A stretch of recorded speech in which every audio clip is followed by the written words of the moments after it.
Nossa aula de hoje é a legislação de trânsito e a gente vai falar aí sobre as leis de trânsito, né? Aqui na introdução nós temos: a legislação de trânsito consiste em normas legais que disciplinam e orientam todas as atividades que envolvem o trânsito nas vias abertas à circulação, uniformizando o conhecimento e os componentes.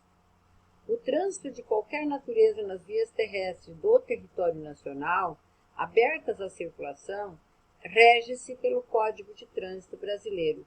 Aqui a sigla, né? CTB é o mesmo que Código de Trânsito Brasileiro.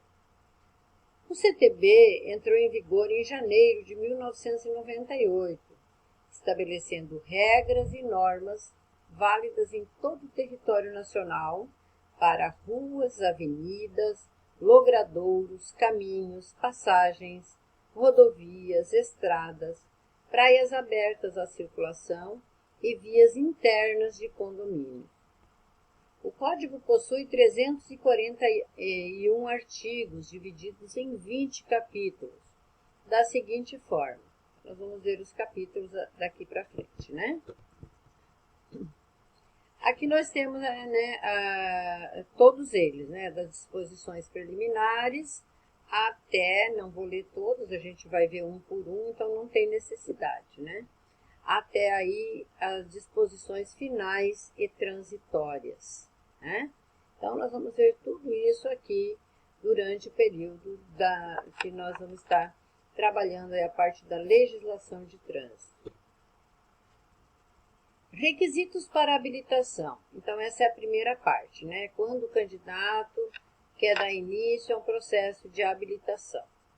O candidato à obtenção da autorização para conduzir ciclomotor, que é o ACC, da Carteira Nacional de Habilitação, que é a CNH, solicitará ao órgão ou entidade executiva de trânsito do Estado ou do Distrito Federal, do seu domicílio ou residência, ou na sede estadual ou distrital do próprio órgão ou entidade, a abertura do processo de habilitação, para o qual deverá preencher os seguintes requisitos.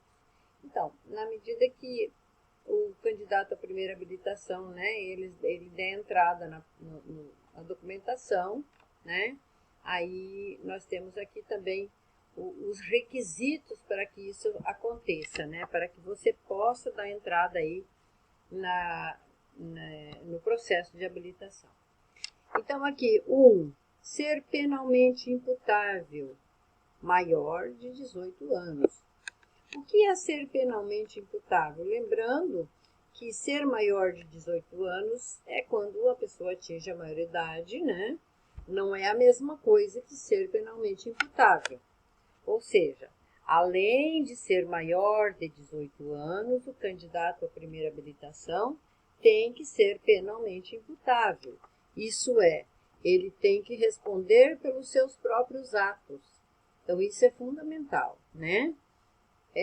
Ser responsável pelas suas atitudes, poder pagar, né, as suas atitudes, ações no trânsito, né? Então, quando ele responde pelos seus atos, ele é penalmente imputável. 2. Saber ler e escrever. Não é necessário comprovar nenhum tipo de escolaridade. Precisa apenas saber ler e escrever. 3. Possuir documento de identidade. Possuir carteira de pessoa física. E o CPF, né? Também, né, no caso. De acordo com a Resolução 789 de 2020, o CONTRAN, né, que é o CONTRAN, que é o órgão máximo do Sistema Nacional de Trânsito, diz o seguinte: para a obtenção da ACC e da CNH, o candidato deverá submeter-se a exames realizados pelo órgão executivo de trânsito na seguinte ordem. Primeiro, exame médico de aptidão física e mental. Segundo, avaliação psicológica. Terceiro, exame escrito, prova teórica sobre a integridade do conteúdo programático desenvolvido em curso de formação para condutor, que é o CFC, né? Então, essa prova teórica é aquela, né, que vocês farão depois que vocês concluírem o curso aqui, né, às 45 horas. Aí sim vocês farão aí a prova teórica, né? Quarto, exame de direção veicular, que é a prova prática realizada na via pública em veículo da categoria para o qual esteja se habilitando. Ou seja, se ele vai se habilitar para a moto, ele vai fazer somente exame na moto. Se ele vai se habilitar para um veículo normal, né, a categoria B, ele fará o exame exclusivamente no veículo aonde ele aprendeu, né, na autoescola. Formação teórico-técnico do condutor. Aprovado nos exames psicológicos e médicos, o candidato à obtenção da Carteira Nacional de Habilitação, CNH, deverá se dirigir a um centro de formação de condutores, que é um CFC, né, A ou AB, tanto faz, para a realização do curso teórico, cuja estrutura curricular e a carga horária de 45 horas aulas ficaram estabelecidas na Resolução 789 de 2020 do CONTRAN, né, da seguinte forma: legislação de trânsito, 18 horas aulas, direção defensiva, 16 horas aulas, primeiros socorros, 4 horas aulas, meio ambiente e cidadania, 4 horas aulas, mecânica básica, 3 horas aulas. Então, computando todas essas horas aulas, você alcança aí 45 horas. Lembrando que se você fizer 1 hora a mais, vamos dizer, de primeiros socorros, ela não tem validade, por exemplo, que, né, no momento em que você fez 1 hora a menos de direção defensiva. Ou seja, você tem que cumprir a carga horária de cada disciplina, né? Legislação 18 horas, dessa forma, tá? Se você fez a mais, não tem problema, o que não pode fazer a menos, tá? Formação teórico-técnica do condutor ainda, né? Após a conclusão do curso de formação no CFC, o candidato será submetido ao exame teórico-técnico, constituído de prova convencional ou eletrônica. A convencional é aquela escrita, normal, né, gente? Que é manual, você vai lá e escreve, né? E a eletrônica, ela é mais atualizada, né? Então, faz-se no computador. Também é bem tranquilo, né? Bem fácil e rápido. Então, assim, de no mínimo 30 questões, todas elas, tanto a prova convencional como a eletrônica, terão 30 questões. Aqui no estado do Paraná, né, gente? Porque em outros estados aí, em alguns estados isso muda, né? Incluindo todo o conteúdo programático, proporcional à carga horária de cada disciplina, organizado de forma individual, única e sigilosa, devendo obter aproveitamento mínimo de 70% de acertos para comprovação, isto é, 21 questões. Ou seja, das 30 questões que você vai encontrar lá no Detran, você obrigatoriamente, para passar, para ser aprovado no exame teórico, você terá que acertar 21 questões, né? Os Detrans de alguns estados, como a Bahia, Ceará, Distrito Federal e Santa Catarina, por exemplo, aplicam prova com 40 questões, devendo o candidato acertar no mínimo 28 questões. Aquilo que eu falei para vocês, né? Cada estado aí, e principalmente esses aí, né, alteraram aí a quantidade de questões, o que dá na mesma também, né, gente? Só tem mais questões. Aprendizagem de prática veicular. Aprovado no exame teórico-técnico, o candidato deverá dirigir-se ao Centro de Formação de Condutores, CFC, B ou AB, para realizar o curso prático de direção veicular, seguindo a carga horária estabelecida pela Resolução 789 de 2020, do CONTRAN. Categoria, né, e as horas aí, e adição. Então, a categoria ACC ciclomotor, 5 horas aulas, podendo fazer mais 5. Categoria A, 20 horas aulas de direção, podendo, né, numa possível aí adição de categoria, né, você terá que fazer 15 horas aulas. Isso significa o seguinte: para você fazer uma categoria A para moto, por exemplo, né, categoria A para moto, você faz as 20 horas, recebe a carteira de habilitação e daqui 1 ano, 2 anos, você quer fazer a categoria B. Então, você vai fazer adição. Essa adição é quando você quer mudar, quer dirigir outro tipo de veículo, né? Aí você faz mais 15 horas de aula prática naquele veículo cuja sua intenção é tirar a carteira de habilitação, certo? Categoria B é a mesma coisa, para carro, né? 20 horas aulas, e aí tem 15 horas de adição.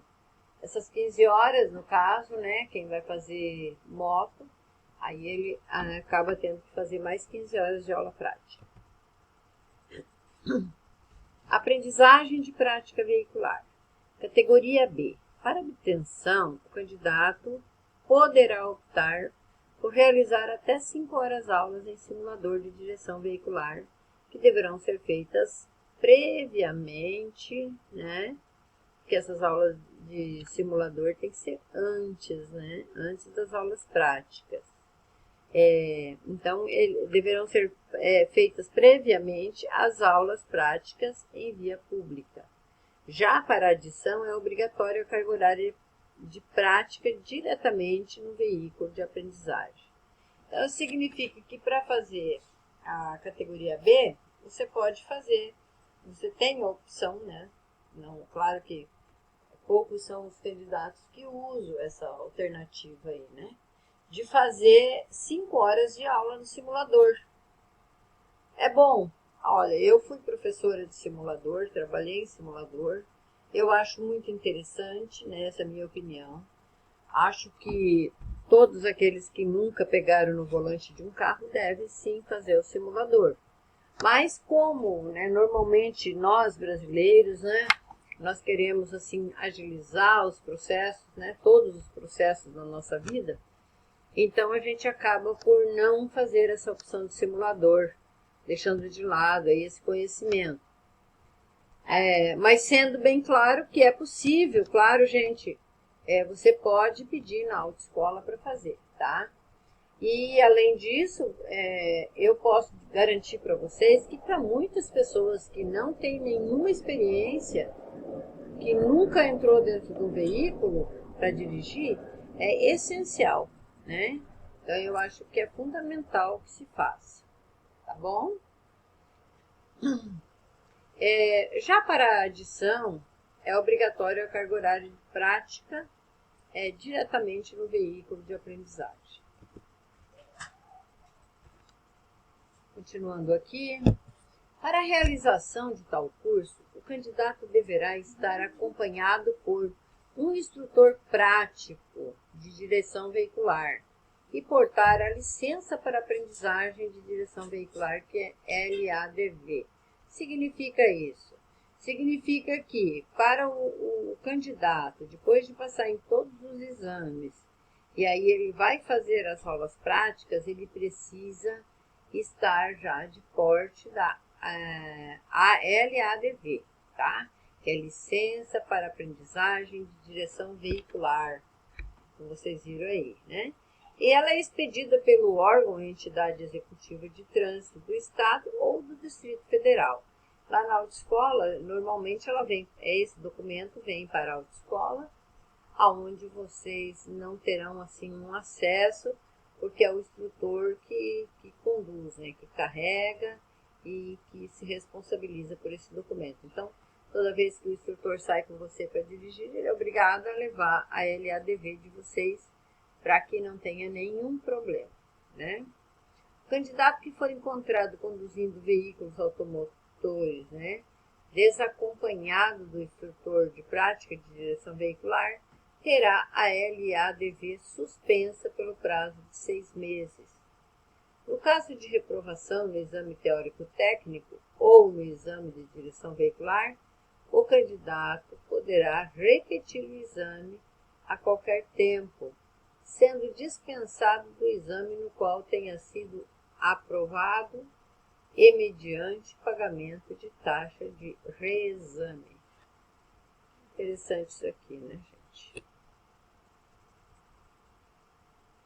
Ao candidato aprovado, será conferida a permissão para dirigir. Então, o primeiro documento que vocês vão, né, pegar, estar de posse, é a permissão para dirigir, com validade de 1 ano. Então, ela tem a validade de 1 ano e a Carteira Nacional de Habilitação CNH e a autorização para conduzir ciclomotor, que é a ACC definitiva, será conferida ao condutor no término de 1 ano, desde que não tenha cometido, isso é muito importante, tá, gente?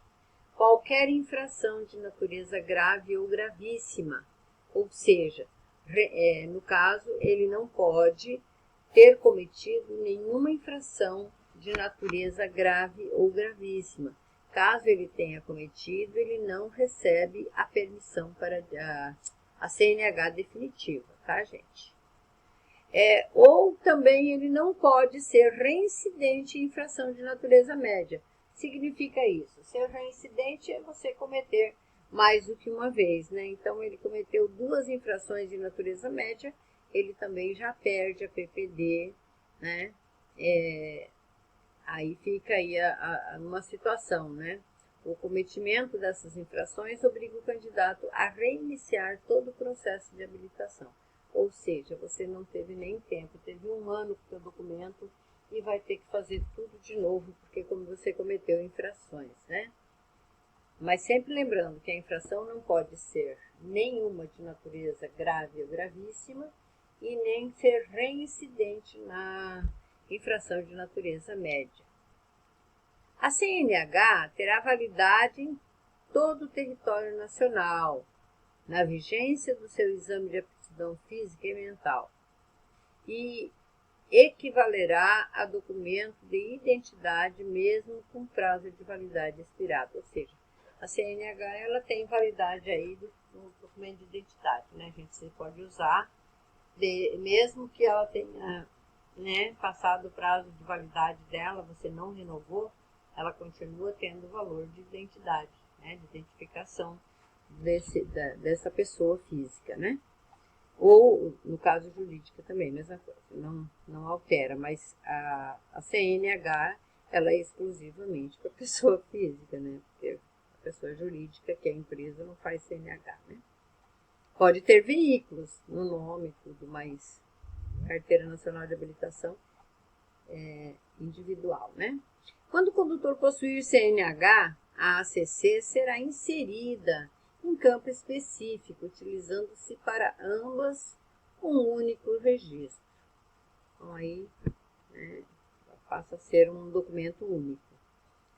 Ao candidato aprovado, a identificação da Carteira Nacional de Habilitação expedida e da autoridade expedidora serão registradas no RENASH, que é o Registro Nacional de Condutores Habilitados. A cada condutor corresponderá um único registro no RENASH, agregando-se neste todas as informações. Candidato portador de deficiência física, vamos ver o que acontece. O exame de direção veicular para candidato portador de deficiência física será considerado prova especializada e deverá ser avaliada por uma comissão especial, integrada por, no mínimo, um examinador de trânsito, um médico perito examinador e um membro indicada pelo Conselho Estadual de Trânsito, CETRAN, ou Conselho de Trânsito do Distrito Federal, CONTRANDIF, conforme dispõe o inciso 6º, né, do artigo 14 do Código de Trânsito Brasileiro. Beleza? Então é isso aí. O veículo destinado à instrução e ao exame de candidato, portador de deficiência física deverá estar perfeitamente adaptado segundo a indicação da junta médica examinadora, podendo ser feitos, inclusive, em veículos disponibilizados pelo candidato. É de se salientar que a deficiência em si não impede a habilitação.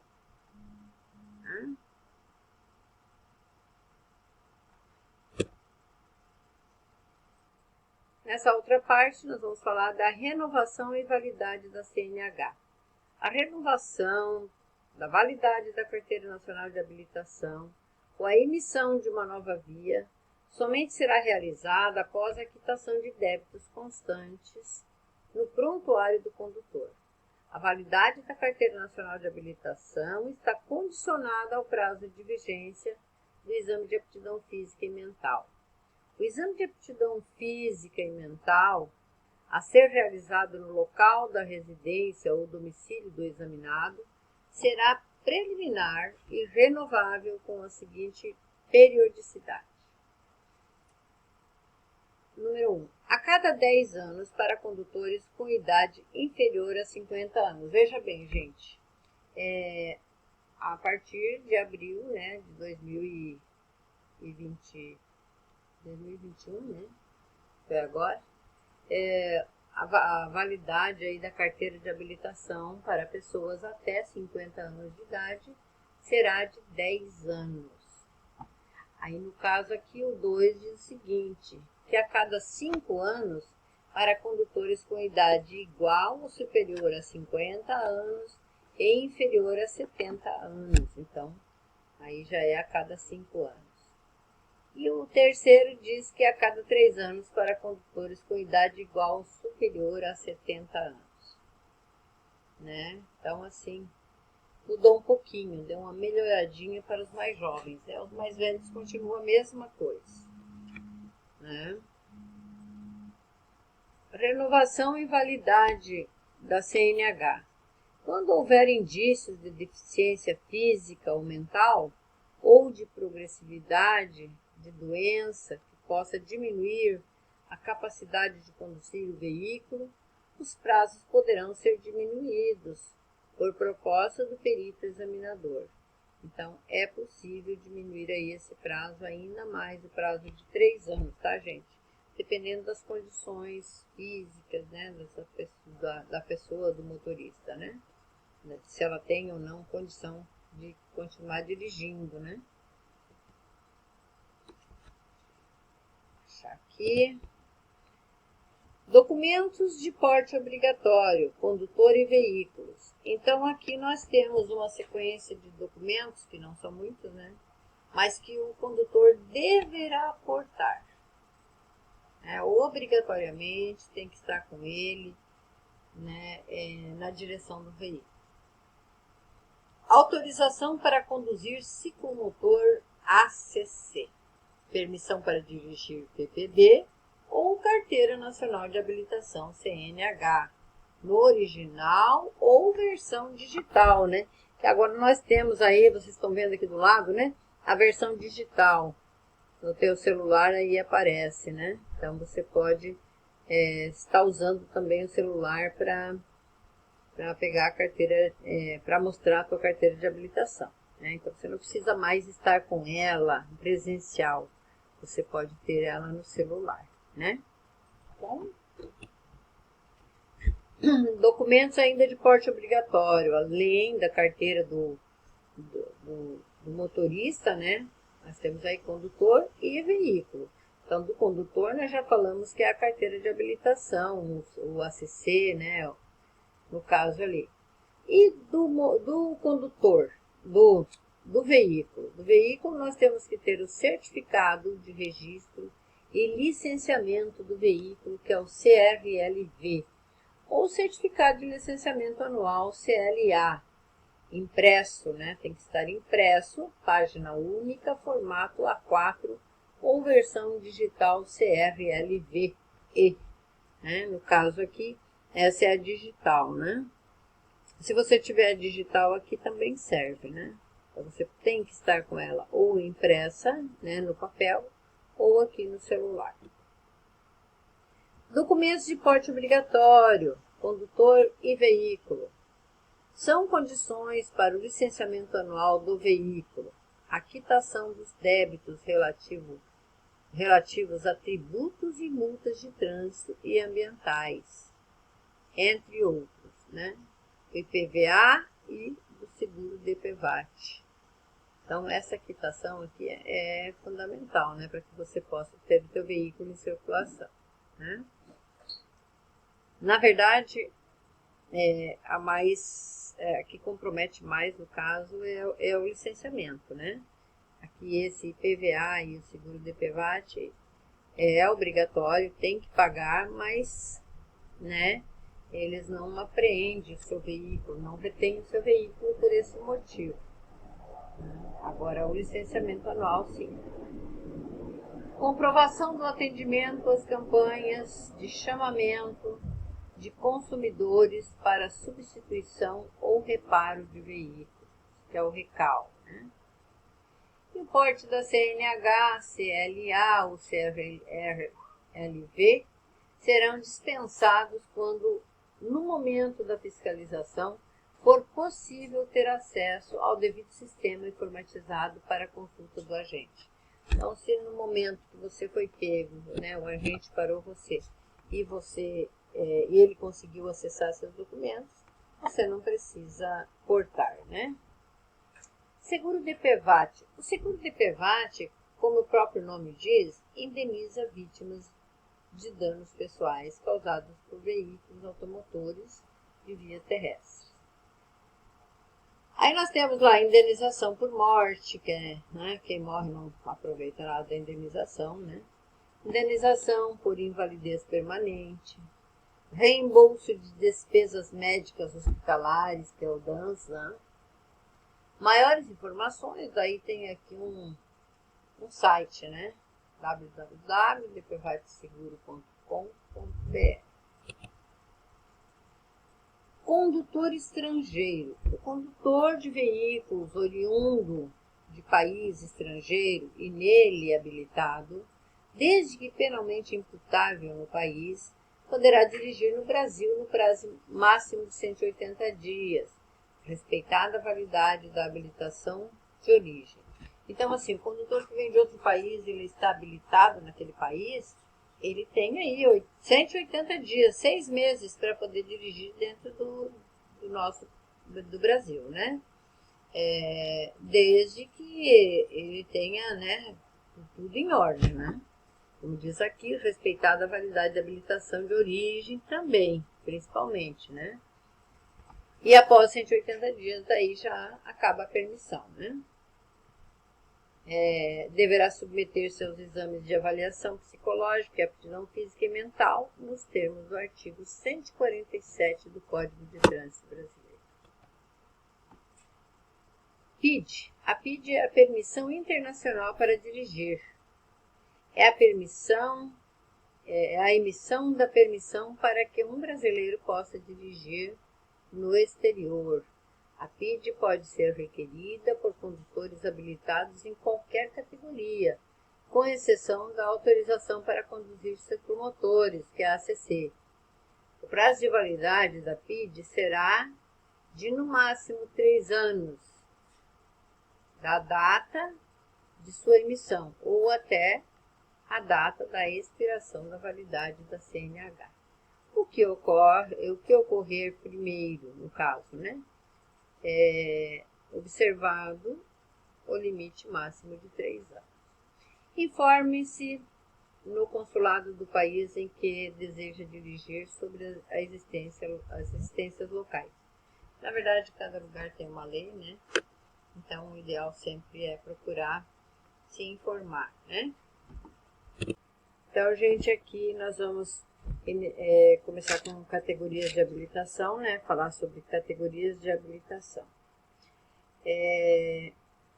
Há 5 tipos de categorias de habilitação que variam de acordo com a finalidade, o grau de responsabilidade exigido por alguns veículos. Os candidatos poderão se habilitar nas categorias de A a E, sendo as categorias A e B para a primeira habilitação. Então, a primeira habilitação obrigatoriamente terá que ser, né, nas categorias A e B, ou A ou B, né, também. Né? Os candidatos poderão requerer simultaneamente a ACC e a habilitação na categoria B, bem como requerer habilitação em A e B. As categorias de habilitação. Então, nós vamos ver aqui. Nós temos a ACC, é para dirigir o ciclomotor, né? Categoria A para moto. Categoria B para veículos mais leves, nós vamos ver depois na sequência, né? Cada um deles. Categoria C, os caminhões aqui. D para ônibus de passageiros e E para os veículos acoplados, né? Veículos que tem a carroceria, né?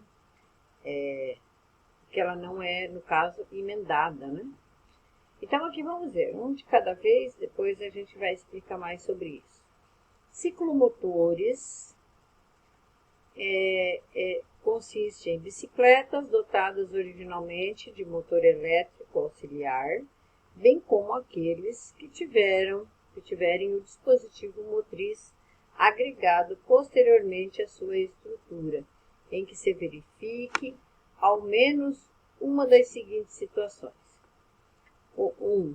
Com potência nominal superior a 350 watts, velocidade máxima superior a 25 km por hora, funcionamento do motor sem a necessidade de o condutor pedalar, dispor de acelerador ou de qualquer outro dispositivo de variação manual de potência. É embaixo ali, né? Não tem como subir, certo? Então, esses são os ciclomotores, né?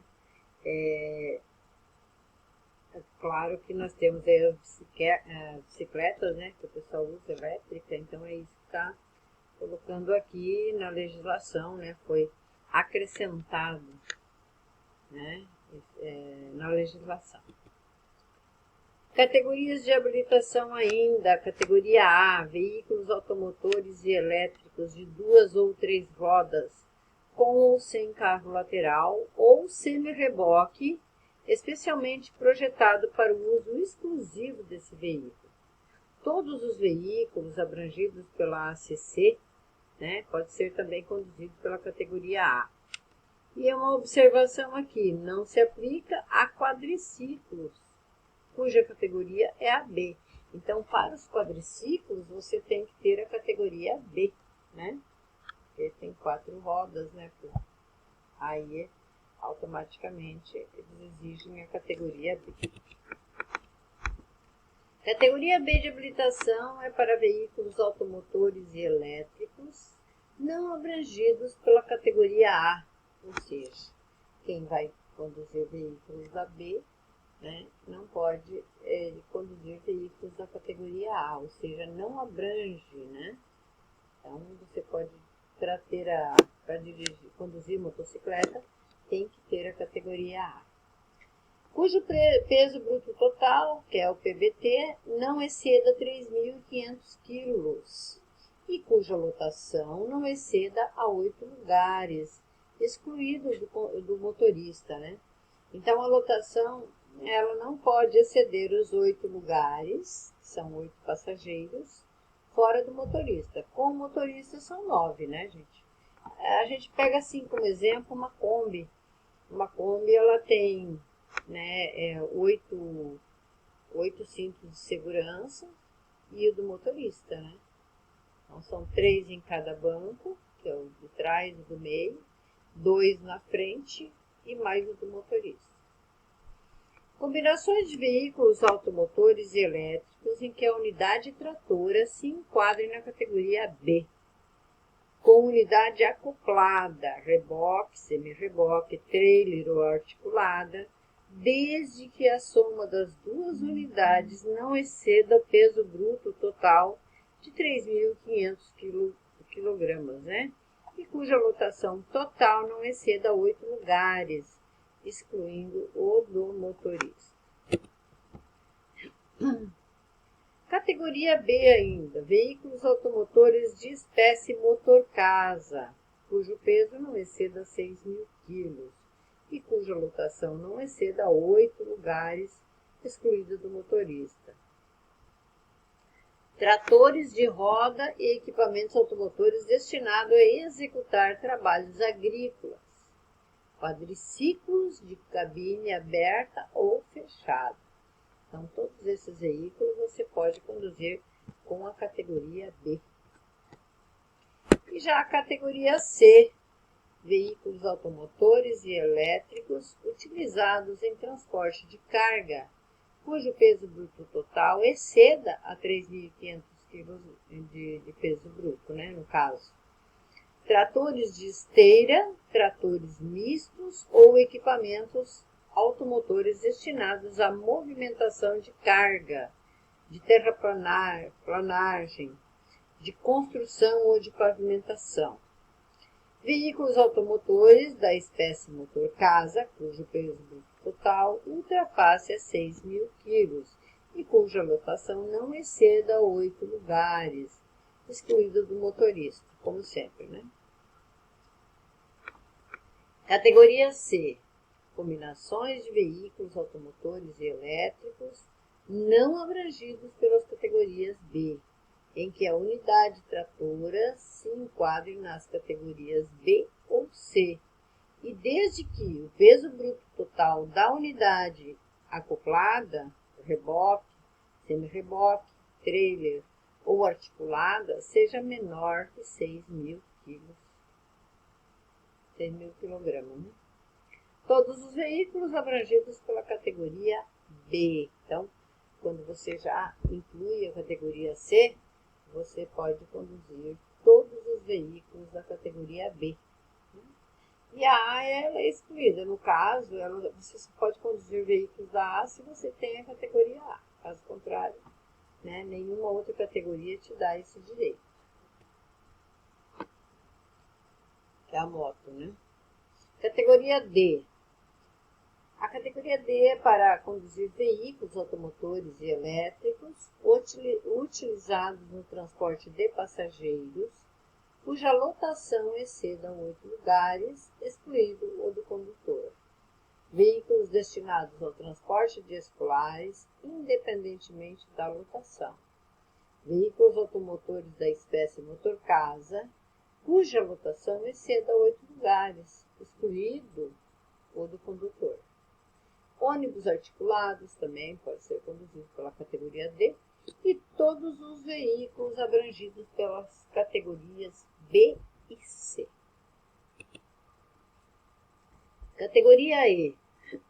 Combinações de veículos automotores e elétricos em que a unidade tratora se enquadre nas categorias B, C ou D e cuja unidade acoplada, reboque, semi-reboque, trailer ou articulada tenha 6.000 kg ou mais de peso bruto total, ou cuja lotação exceda 8 lugares.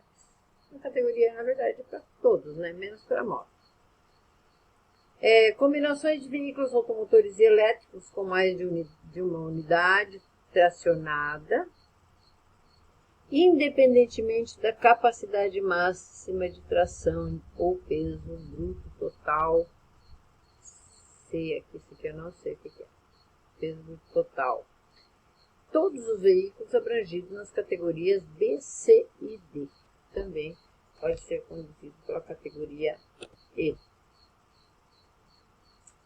Para habilitar-se na categoria C, o condutor deverá estar habilitado no mínimo há 1 ano na categoria B e não ter cometido nenhuma infração grave ou gravíssima, ou ser reincidente em infrações médias durante os últimos 12 meses. Para se habilitar nas categorias D e E, ou para conduzir veículos de transporte coletivo de passageiros, de escolares, de emergência, de produtos perigosos ou de carga indivisível. O candidato deverá preencher os seguintes requisitos. Número 1. Ser maior de 21 anos, estar habilitado no mínimo há 2 anos na categoria B ou no mínimo há 1 ano na categoria C, quando pretender se habilitar na categoria D. No mínimo há 1 ano na categoria C, quando pretender se habilitar na categoria E. Não ter cometido nenhuma infração gravíssima durante os últimos 12 meses. Ser aprovado em curso especializado em curso de treinamento prática veicular em situações de risco, nos termos da normatização do contrato.